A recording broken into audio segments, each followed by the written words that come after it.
Tata motors ভারতে নিয়ে আসতে চলেছে খুব এসইউভি সেগমেন্টের নতুন দুটি গাড়ি, টাটা কার্ভ ইভি এবং পেট্রোল।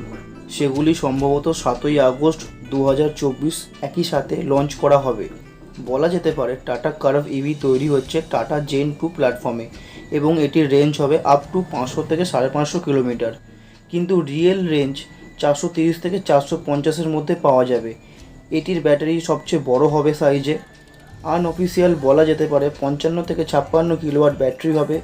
প্রিমিয়াম সেগমেন্টে আসবে এই গাড়ি, দামটাও প্রিমিয়াম হবে। সূত্রের খবর, গাড়িটি আনঅফিসিয়াল বুকিং হচ্ছে 21,000 টাকা দিয়ে টাটার শোরুম থেকে।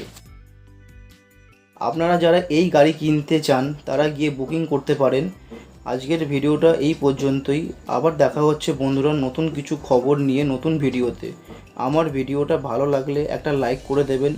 একটা লাইক করতে আপনাদের টাকা খরচ হবে না, শুধু আমার একটা মোটিভেশন পাওয়া যাবে নতুন কাজ করার, নতুন নতুন ইনফরমেটিভ ভিডিও আনতে পারবো। যারা নতুন দর্শক তারা সাবস্ক্রাইব করে দিন।